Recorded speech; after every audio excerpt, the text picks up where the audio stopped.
Você sabe que eu escolhi no final de ano, depois que terminamos a última série, eu decidi entrar com uma série chamada A Vida que Segue, cujos assuntos são relativos à vida que segue. Óbvio, por isso que o nome da série é A Vida que Segue.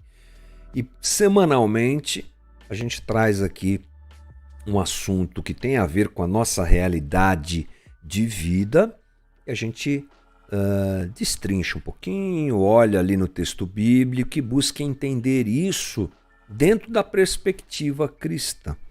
É o caso do tema que eu inicio hoje e que vai com a gente até sexta-feira, que é injustiça. É um tema delicado, mas importante de se pensar a respeito. Por que é importante?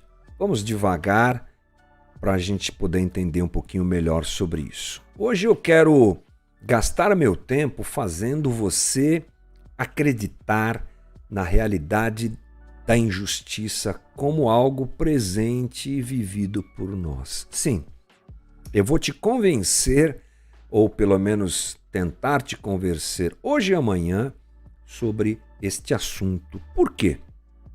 Porque, infelizmente, nós temos uma perspectiva, muitas vezes, recheada de triunfalismo. O cristão, ele é muito assim, ou evangélico, eu diria.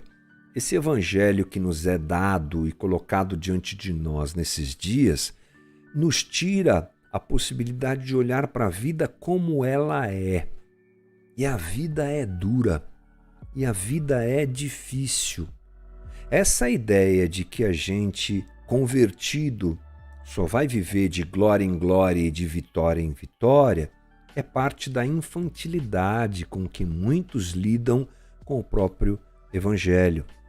E por que fazem isso? Porque são ensinados, é claro, tudo parte desse princípio de se aprender assim, são ensinados que Deus quer resolver o nosso problema agora e aqui neste mundo. Então, a partir de uma compreensão errada do Evangelho, de que Deus quer me fazer feliz agora, aqui, neste mundo, de que Deus vai resolver todos os problemas da minha vida, venha para cá, venha para minha igreja que tudo vai acabar, seu casamento vai ser restaurado, você vai ser curado, você vai ser próspero.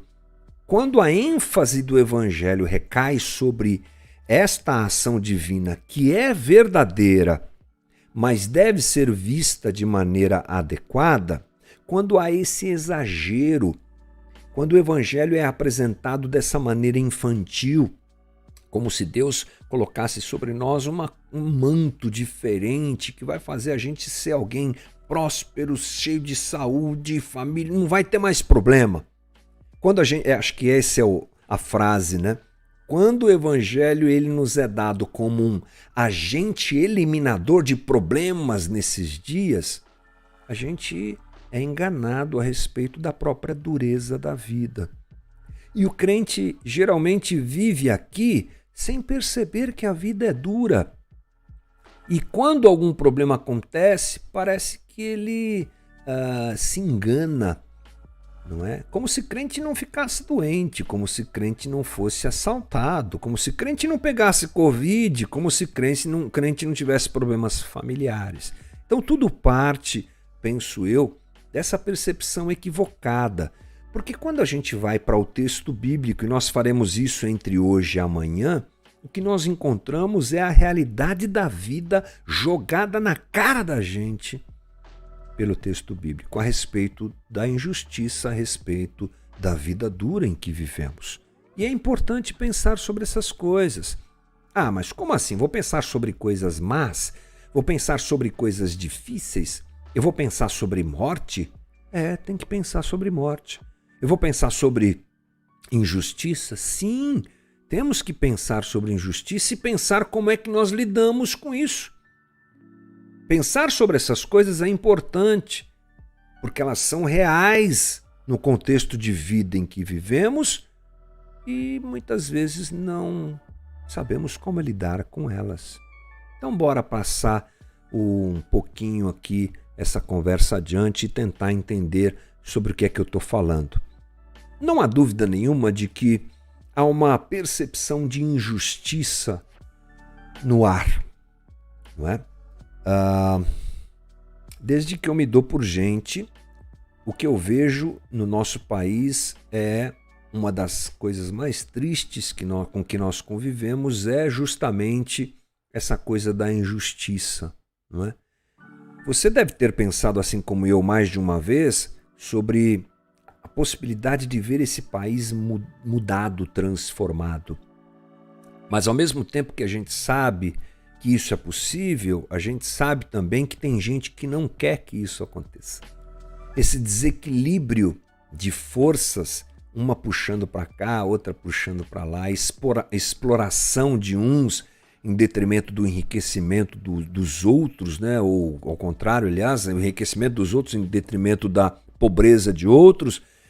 Essas coisas nos apresentam uma realidade que nos cerca, de que vivemos num mundo injusto. Nosso país é um país injusto, né? E preciso te dizer que a vida é injusta. A gente não precisa ir muito longe para entender isso. A injustiça, ela é criativa.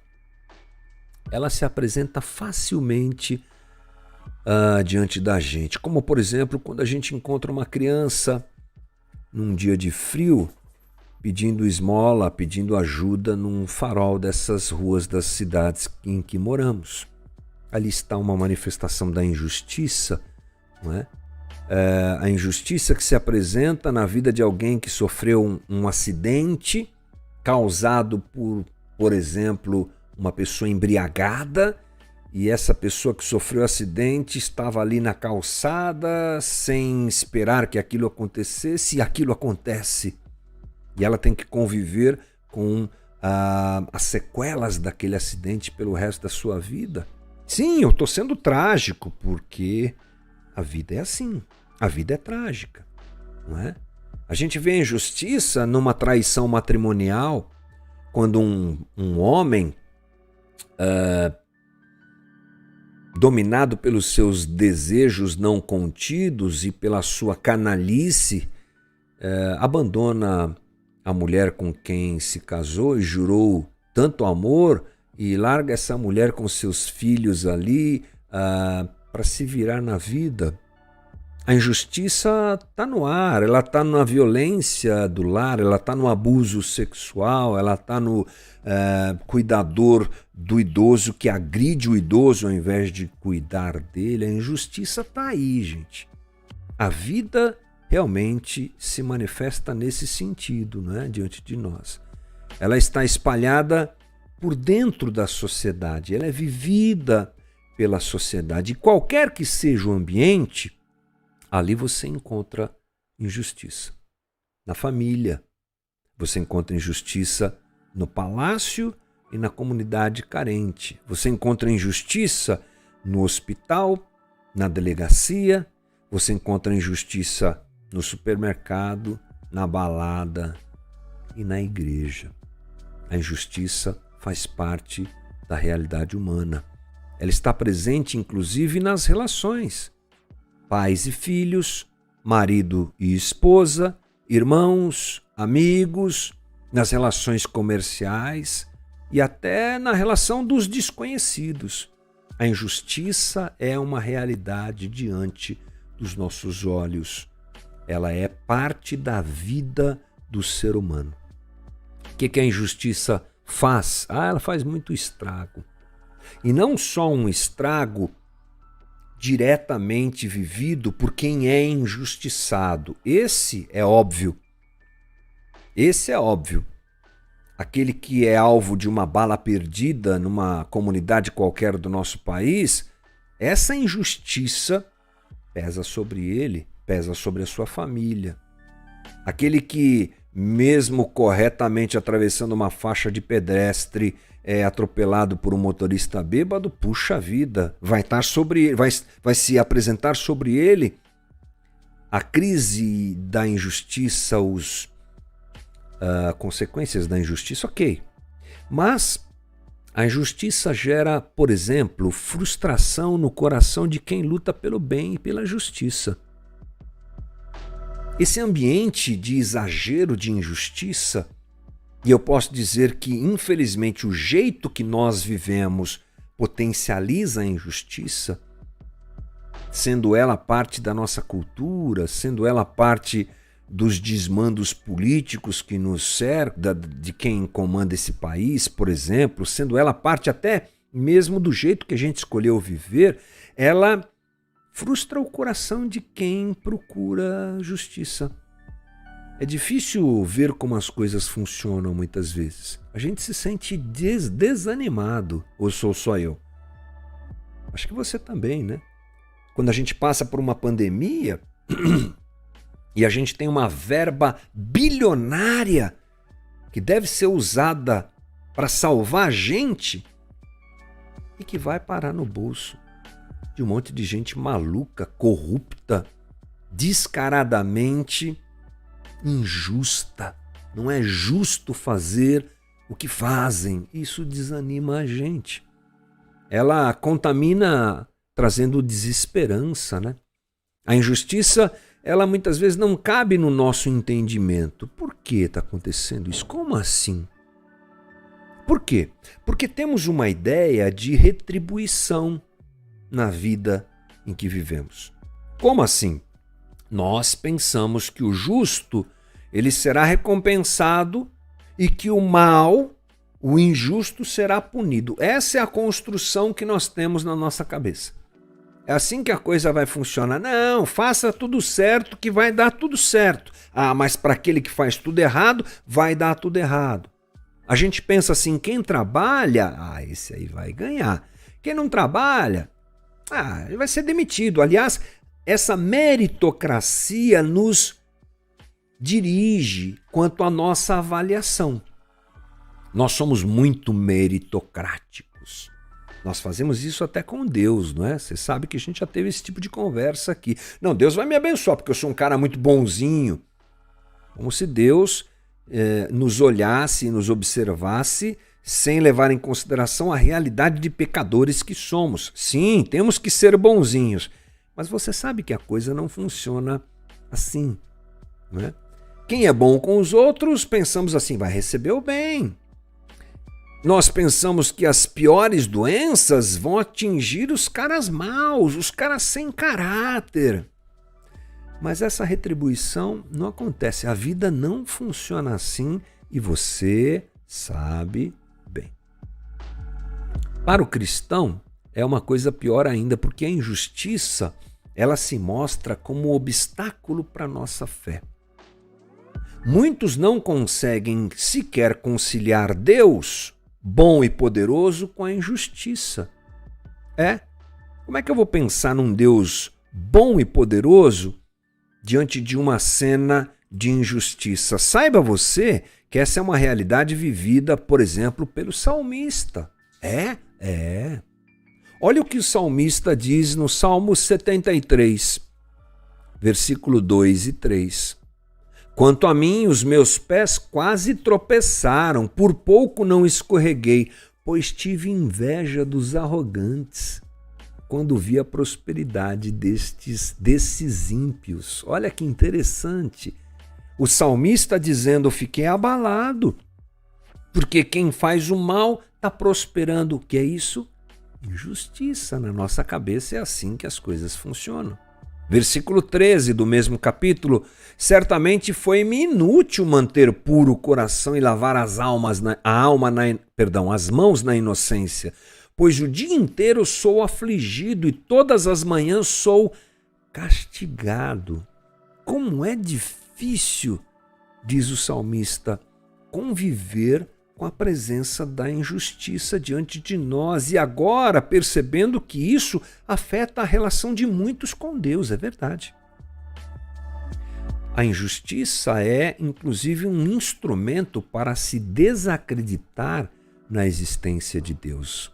Houve um filósofo grego chamado Epicuro, e Epicuro fez uma proposta que desvaloriza, que desacredita, melhor dizendo, na própria existência de Deus, ele faz isso a partir da existência, da presença da injustiça entre nós. Sabe o que Epicuro faz? Ele faz a seguinte pergunta: como assim? Deus existe? Opa, peraí, apertei o botão errado, gente, volta aqui. Pronto, depois o Douglas edita pra gente aí. Bom, voltando, Epicuro, um filósofo grego, ele criou o Teorema de Epicuro. E nesse teorema ele diz assim: Deus não pode existir, porque quando eu olho para o mal, alguma coisa não bate aí. Essas são as palavras dele, não é? O teorema dele faz a cabeça de muita gente. Como é que um Deus todo-poderoso pode conviver com o mal? Se o mal existe, então Deus não é todo-poderoso, ou ele não é todo bom, porque ele deixa o mal existir, ele deixa a injustiça prosseguir. Olha como é sério, como a gente tem que pensar nisso.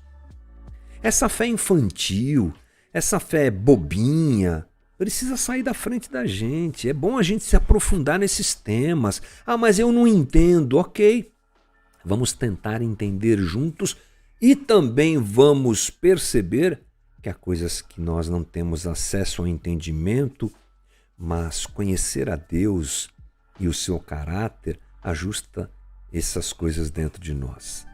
Então, a injustiça, ela é uma realidade dentro de nós e ela pode ser um instrumento de conflito à nossa fé. Lá em Eclesiastes, você quer ler um livro bíblico que é um tapa na sua cara? Leia Eclesiastes. O livro de Eclesiastes, que é a palavra Eclesiastes, quer dizer o pregador, o pregador, esse livro é atribuído a Salomão, apresenta a seguinte situação. Deixa eu procurar aqui para colocar na sua tela. Aqui, olha só. Observei ainda, isso está em Eclesiastes 4, 1 a 3. O que ele diz? Observei ainda toda a opressão que ocorre debaixo do sol. Vi as lágrimas dos oprimidos e ninguém para consolá-los. Os opressores são poderosos, as suas vítimas indefesas. Concluí, portanto, que os mortos são mais felizes que os vivos. Está na tua Bíblia isso aí, viu, irmão? Mais felizes que todos, porém, são os que ainda não nasceram, pois não viram o mal que se faz debaixo do sol. Forte isso, hein? O que é que eu faço com essa injustiça que me cerca? O que é que eu faço com a injustiça que me alcança? O que é que eu faço com esse dia a dia em que a injustiça é jogada diante de mim? Esse é o tema da nossa conversa nos próximos dias e a minha expectativa é que ela traga luz a alguns temas meio obscurecidos pela nossa religião, que não toca nessas coisas, mas que são importantes para o fundamento da nossa fé e para a nossa caminhada saudável diante de Jesus. Hoje, só para despertar o tema, amanhã a gente continua com essa conversa. Bora lá!